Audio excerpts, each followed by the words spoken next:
खुद पे इतना भरोसा रखा कि अगर पीएससी भी ना मिली तो एटलीस्ट मैं आईआईटी में तो जाऊंगा, आईआईटी में भी नहीं गया तो एटलीस्ट एनआईटी में तो जाऊंगा। तो इतना बुरा कुछ नहीं होगा, तो बस लगे रहना है। मैंने लगभग एक एक्सेल शीट बना ली थी कि मैं क्या क्या सिली मिस्टेक कर रहा हूँ, हर तरह की। क्या मैं फॉर्मूला भूल रहा हूँ, क्या मैं क्या कोई फॉर्मूला गलत लगा रहा हूँ, बहुत सारी थी वो। मैं उनको एनालाइज करता कि मैंने टोटल कितनी की। तो मैं देखता था अराउंड मैं 10 to 15 क्वेश्चन में मैं सिली मिस्टेक्स करता था। तो वो मुझे एक तरीके से मोटिवेशन भी देता था कि यार मैं ये सिली मिस्टेक्स ही कर रहा हूँ, ऐसा नहीं कि मुझे ये टॉपिक नहीं आता। Yes. अगर मैं ये सिली मिस्टेक अवॉइड कर दूंगा तो मुझे ये 85 प्लस क्रॉस कर जाए। हाँ, एक सोशल मीडिया डिस्ट्रैक्शन, मैंने ये चीज सीखी कि जब मैं उसको कट ऑफ कर दिया था तो मेरा फोकस उससे बहुत ज्यादा बढ़ गया। स्टार्टिंग जैसे जब भी आप क्लास में पढ़ाते थे तो मैं उसके फुल नोट्स बनाता था। जैसे ही वो चैप्टर कंप्लीट हुआ या फिर मैंने कोई भी टॉपिक रिवाइज करना होता था, मैं जब पहली बार रिवाइज करता था तो साथ साथ उसके शॉर्ट नोट्स बनाता था। ठीक है, फिर यही मैंने सारे सब्जेक्ट्स के साथ किया। और जब मैं रिवीजन करता था तो सिर्फ शॉर्ट नोट्स के करता था। फुल नोट्स सिर्फ इसलिए थे ताकि कभी मुझे कोई डाउट आए, कुछ है, तो मेरे को वीडियो देखने की जरूरत ना पड़े, डायरेक्ट मैं फुल नोट्स पे चला जाऊं। Hello everyone.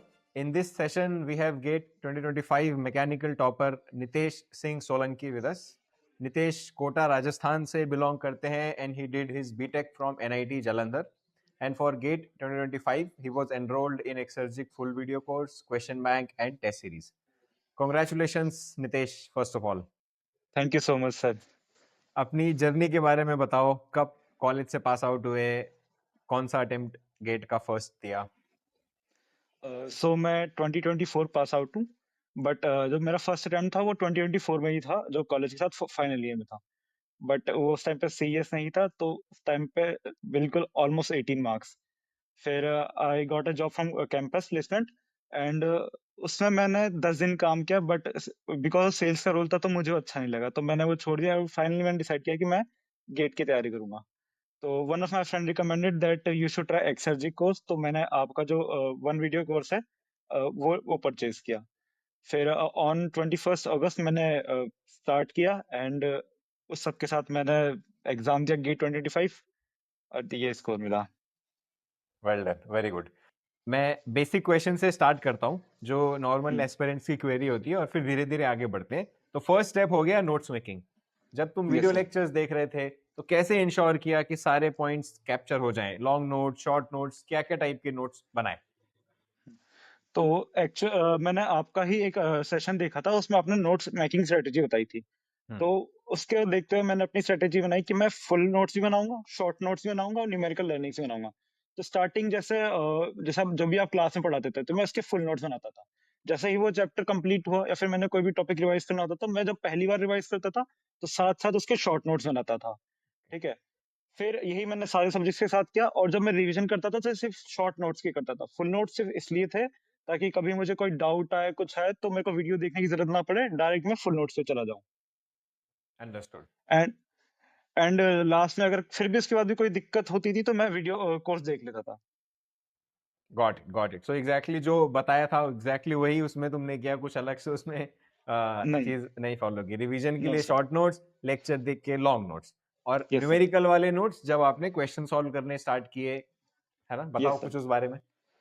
जैसा ही वैसे मैंने क्वेश्चन करना थोड़ा सा लेट स्टार्ट किया था, बट जैसे जैसे क्वेश्चन करता था एग्जैक्टली योर स्ट्रेटेजी की नोट्स बनाओ, उसके जो भी लर्निंग, जो भी तुम सीखो, क्या क्वेश्चन था, क्या गलत किया, कहाँ टाइम लगा, एक एक पॉइंट मैं अपने शॉर्ट नोट्स में लिखता था न्यूमेरिकल लर्निंग्स में।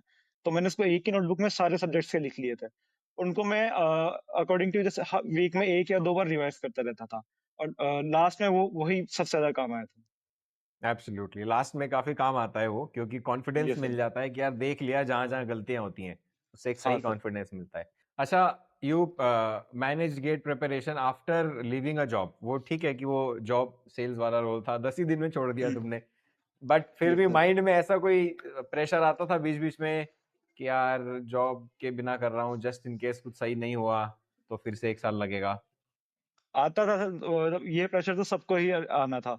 बट हमेशा बस आपका ही सोचता रहा कि आप हमेशा कहते थे कि लगे रहो, कुछ ना कुछ होगा। तो वो चीज दिमाग में कंटिन्यूस छोटी छोटी मोटिवेशन मिलती थी रास्ते में, तो वो यूज करता रहता था। और ज्यादा डिस्ट्रैक्ट नहीं होने दिया, जैसे सोशल मीडिया वगैरह मैंने तो बिल्कुल ही बंद कर दिया था। और नेगेटिव थॉट्स नहीं आने दिए कि कुछ ना कुछ अगर खुद पे इतना भरोसा रखा कि अगर पीएससी भी ना मिली तो एटलीस्ट मैं आईआईटी में तो जाऊंगा, आईआईटी में भी नहीं गया तो एटलीस्ट एनआईटी में तो जाऊंगा। तो इतना बुरा कुछ नहीं होगा, तो बस लगे रहना है। तो उसकी वजह से जो प्रेशर था वो कम हो गया था। बिल्कुल, बिल्कुल, बिल्कुल, करेक्ट। ऐसा कुछ ये जीने-मरने का सवाल नहीं है, है ना? तो इसमें आप हाँ, वो क्या ही हो जाएगा, एक और अटेम्प्ट हो जाएगा ज़्यादा से ज़्यादा, बट यस अगर आप सर। सही से मेहनत करोगे, प्रेशर कम होगा, सिली मिस्टेक कम होंगी, तो अच्छे हुँ, परफॉर्मेंस के चांस ज़्यादा हैं। तो इसीलिए आप ज़्यादा आगे मत सोचो और आज के ही दिन में अपना बेस्ट दो, वो सबसे सही रहेगा। Yes sir. अच्छा, जो भी तुमने प्रिपरेशन स्टार्ट की, जो भी जर्नी रही, उसमें ऑब्वियसली तुमको बहुत सारी चीज़ें मैनेज करनी हुँ, होती हैं पैरेलली, सबको ही करनी रहती हैं। जैसे नोट्स मेकिंग हुँ। है, लेक्चर्स हैं, क्वेश्चन्स हैं, रिवीजन है। तो ऐसा कोई फेज़ आया जब लग रहा था कि यार सब मैनेज नहीं हो रहा है, सेल्फ डाउट आने लग गया प्रिपरेशन रिलेटेड? Yes sir. अ ये एक पॉइंट था जब क्योंकि मैंने कोर्स बहुत लेट स्टार्ट किया था, सबसे बड़ी गलती थी, तो उसकी वजह से मुझे ये जो 2 दिन का कंटेंट था वो 1 दिन में कंज़्यूम करना पड़ रहा था। तो हुँ, टाइमिंग से उससे वीडियो कोर्स में टाइमिंग बहुत ज़्यादा लग जा रही थी। उसके बाद उन शॉर्ट नोट्स को बनाना, फिर उनको रिवाइज़ करना, तो उसकी वजह से काफ़ी टाइम तक तो ऐसा था कि क्वेश्चन्स एक भी नहीं हो पा रहे थे, मतलब टाइम ही नहीं मिलता था। बट फिर भी थोड़ा और अपने जॉब थी नहीं, थोड़ा और घंटे बढ़ाए, 10 से 12 घंटे अराउंड दिए, कुछ निकाला जैसे-जैसे टाइम करके, और धीरे-धीरे मैंने 1 या 2 एटलीस्ट 10 क्वेश्चन तो सॉल्व करने ही थे, कि कुछ भी हो जाए, द 10 क्वेश्चन तो सॉल्व करने ही है। और फिर कई बार ऐसा था कि मुझे ऐसा डाउट आता था कि सब लोग टीएसटी कर रहे हैं, सब लोग कई लोगों ने एक्स्ट्रा बुक्स भी ली हुई है, मैं यहाँ क्वेश्चन बैंक भी नहीं कर पा रहा। बट आप ही के जो वेबिनार वगैरह होते थे, उन्हीं से आप ही से सजेशन लेता था कि क्वेश्चन बैंक पे फोकस करना थोड़ा। हुँ, तो मैं टीएसटी को मैंने बिल्कुल रोक दिया था, और मैं सिर्फ क्वेश्चन हुँ। बैंक पे थे। क्वेश्चन बैंक मैंने पूरी करी थी, उससे बहुत हेल्प मिली थी। और यही सब चीज़ें थी, जैसे टेस्ट सीरीज़ वगैरह हो गई, उसमें भी बहुत सीखा। तो मेनली क्वेश्चन बैंक पूरी थी, टीएसपी सिर्फ़ सोम सब्जेक्ट्स के, यहाँ से किए थे। और टेस्ट सीरीज़ जब सॉल्व किया तो कैसे मार्क्स आ रहे थे? सर पहली बार जो मॉक टेस्ट था एक्सरजी का फ्री वाला, उसमें आया हुँ, 71 अराउंड, तो हुँ, उसमें थोड़ा-सा कॉन्फिडेंस मिला। फिर हुँ, जब टेस्ट सीरीज़ में गया तो 60 टू 70, 60 टू 70 पूरा टाइम यही चला, और एक बार तो 48 आए थे, तो उससे बहुत ज़्यादा डिमोटिवेट हो गया था। बट फिर भी अपने आप को उठाया कि चलो कुछ नहीं होता, दोबारा करेंगे। वही अराउंड 60-70, 60-70, हाईएस्ट मार्क्स मेरे 73 थे। 73 के ऊपर मैं कभी क्रॉस ही नहीं किया था। बट जो मेन पॉइंट था उन टेस्ट सीरीज से, मैंने बोला था कि मुझे कि हमेशा अपने उस पे फोकस करना, एनालिसिस पे, टेस्ट सीरीज के करेक्ट। एनालिसिस पे। तो मैंने उस पे बहुत ज़्यादा ध्यान दिया। मेनली अगर मैं टेस्ट सीरीज 3 घंटे करता एटलीस्ट 5 घंटे या 4 घंटे मैं उसके एनालिसिस पे देता था।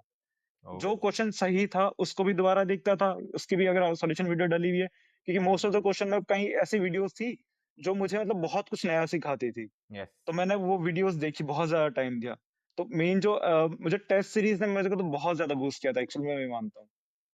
बिल्कुल, बिल्कुल। एक्चुअली टेस्ट सीरीज़ के क्वेश्चन का आप एनालिसिस करोगे, जो कंप्यूटर हुँ, जनरेटेड एनालिसिस मिलता है, प्लस वीडियो एनालिसिस जो रहता है, उसमें आपको काम के टिप्स, अच्छे जो सिली मिस्टेक्स आप कर सकते हो, वो बताए जाते हैं। तो जब ये कंबाइन हो जाता है, तो बहुत पावरफुल हो जाता है। एक-एक टेस्ट बहुत इम्पोर्टेंट हो जाता है इसमें। यस तो सर। जैसे नितेश ने ऑलमोस्ट 5-5 घंटे भी स्पेंड किए एनालिसिस में, तो यू कैन रियलाइज़ कि आप भी इसको टाइम दो, बस क्वेश्चन सॉल्व करते रहोगे बिना एनालिसिस किए, तो उसकी कुछ खास बात बनेगी नहीं। और एक इम्पोर्टेंट पॉइंट, जैसे ये नोटिस कि नितेश ने हाईएस्ट 73 ही गए, जनरली 60-70 के रेंज में मार्क्स रहे। तो आप डीमोटिवेट मत होना। बहुत से स्टूडेंट सोचते हैं कि यार मैं तो हर टेस्ट में 70-80 पहुंचूंगा तभी मैं टॉप करूंगा गेट में। ऐसा नहीं है। गेट का लेवल भी फ्लक्चुएट होता है और आपको अपनी मिस्टेक्स पे फोकस करके अपने कॉन्सेप्ट्स इंप्रूव करने हैं। टेस्ट सीरीज के मार्क्स को उतना ज्यादा आपको सीरियसली नहीं लेना है, एनालिसिस को आपको सीरियसली लेना है। तो कैसे एनालिसिस करते थे नितेश, थोड़ा डिटेल में बता पाओगे? हाँ, तो मैं जैसे एग्ज़ाम खत्म हुआ, उसके 3 घंटे का एग्ज़ाम था, उसके 1-2 घंटे का ब्रेक लेता था। उसके बाद मैं पूरा दिन एनालिसिस करता था। मतलब लाइक कि जैसे मैंने ऑलमोस्ट 10 बजे स्टार्ट करता था एग्ज़ाम, 1 बजे तक हम्म, एग्ज़ाम दिया, 3 बजे हम्म, स्टार्ट करा, 3 से मैं अराउंड 9 बजे तक रात के, मैं कई बार एनालिसिस ये भी होता था, क्योंकि टेस्ट सीरीज़ के साथ-साथ कई बार क्वेश्चन बैंक के कुछ क्वेश्चन थे वो भी एनालाइज़ करता था। जो हम्म, प्रैक्टिस सेक्शन होते थे उसके भी क्वेश्चन एनालाइज़ करता था। तो वो सारी वीडियोज़ देखी, उनसे जो सीखा वही अपने न्यूमेरिकल लर्निंग्स में उसको उसमें राइट डाउन किया, उसको वापस रिवाइज़ किया, और जो टॉपिक नहीं आया उसकी वापस शॉर्ट नोट्स देखे, लॉन्ग नोट्स भी देखे कई बार। इन सब करके, और फिर सबसे मेन चीज़ थी जो सिली मिस्टेक्स थी। तो सबसे ज़्यादा मार्क्स उसी से जा रहे थे, तो मैंने देखा कि क्या सिली मिस्टेक थी। उन सिली मिस्टेक्स को फिर उसमें कई बार इम्प्रूव नहीं हो रही थी मेरी बहुत ज़्यादा। फिर मैंने एक्सेल जी की जो गाइडर मेंटर है आयुषी मैम, उनसे बात करी, उन्होंने मुझे टिप्स दी कि आप अपनी नोटबुक के पीछे कहीं भी लिख लो कि आप कौन से सिली मिस्टेक सबसे ज़्यादा कर रहे हो। तो आप जब देखोगे आप ये सबसे ज़्यादा कर रहे हो, तो वो आप उस पे अगली बार आपके सबकॉन्शियस माइंड में जाएगा वो, तो आप उस पे ज़्यादा ध्यान दोगे। तो वो चीज़ करी कि कहाँ-कहाँ कर रहे हो, और एक मैंने लगभग एक एक्सेल शीट बना ली थी, कि हम्म मैं क्या-क्या सिली मिस्टेक कर रहा हूँ, हर तरह की। क्या मैं फ़ॉर्मूला भूल रहा हूँ, क्या मैं कोई फ़ॉर्मूला गलत लगा रहा हूँ, बहुत हम्म सारी थी वो। तो मैं उनको हम्म एनालाइज़ करता कि मैंने टोटल कितनी करी, तो मैं देखता था अराउंड मैं 10 टू 15 क्वेश्चन्स में मैं सिली मिस्टेक्स करता था।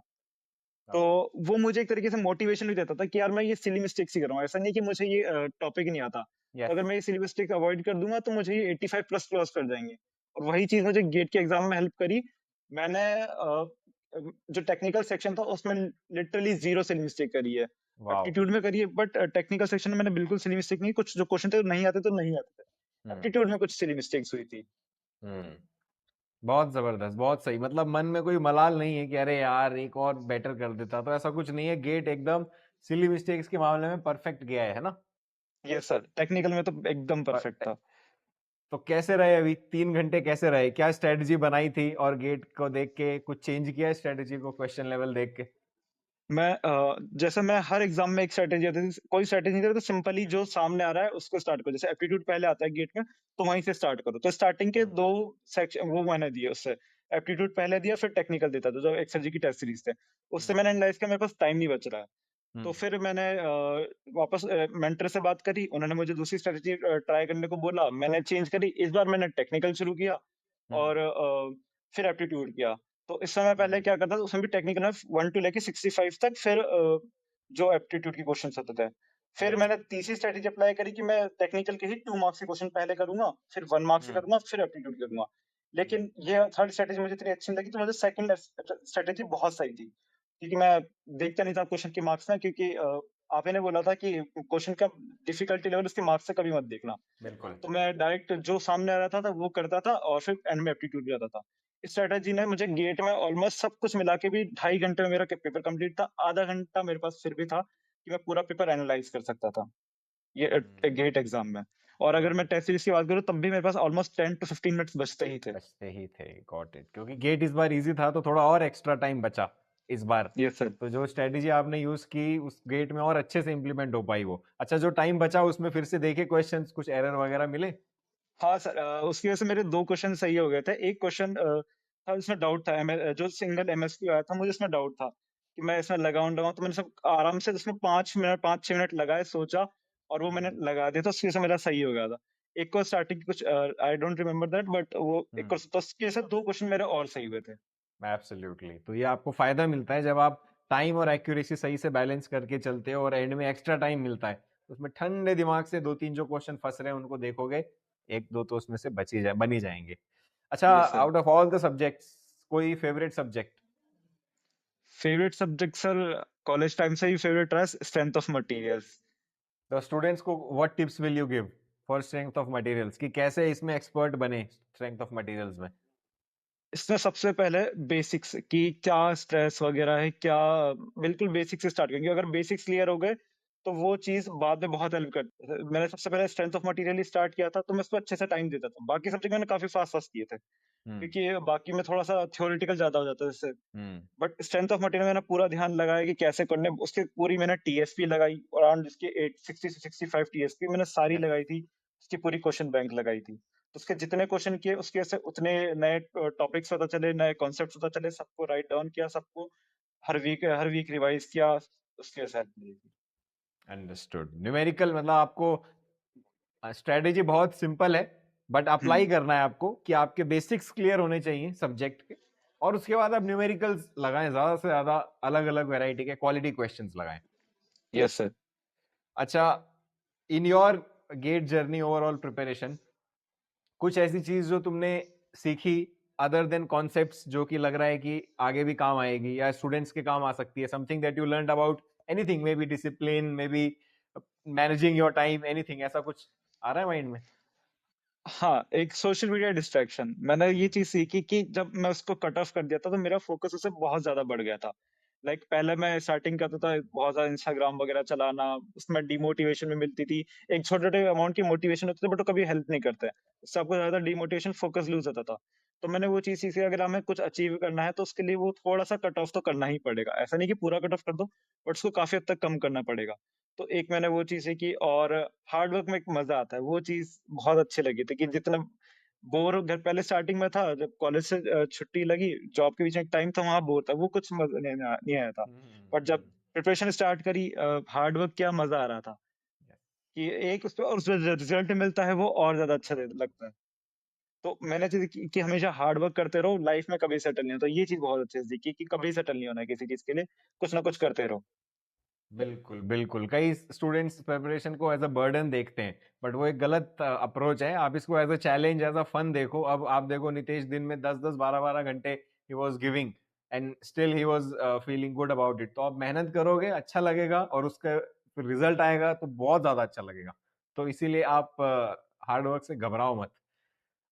Towards the end of discussion Nitish, कुछ भी ऐसे पॉइंट्स, ऐसे टिप्स जो अभी तक मिस हो गए हो हमारे डिस्कस करने, या ऐसी कुछ क्वालिटीज, कोई एक क्वालिटी जो तुम्हें लगता है कि एक एस्पिरेंट में होनी चाहिए? इक्वालिटी हार्ड वर्क को एन्जॉय करना, मेरे अकॉर्डिंग वही सबसे बेस्ट होगी। क्योंकि अगर आप उसको एन्जॉय नहीं करोगे तो हार्ड वर्क तो हर जगह करना ही पड़ेगा। अगर आपने अपनी प्रिपरेशन को एन्जॉय किया तो मार्क्स मैटर नहीं करेंगे। अगर मार्क्स नहीं भी आएँगे तो भी आपको एक लगेगा कि यार हार्ड वर्क किया था, रिग्रेट नहीं होगा कभी। तो उस चीज़ को एन्जॉय करना, और अगर हार्ड वर्क किया है तो आएगा ही आएगा। Yes.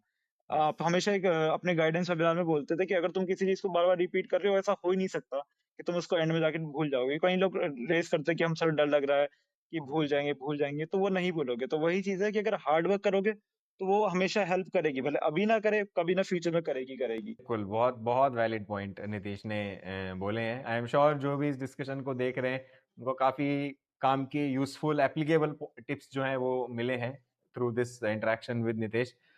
Once again Nitesh, congratulations for your success in GATE 2025 and I wish you all the best. Thank you so much sir.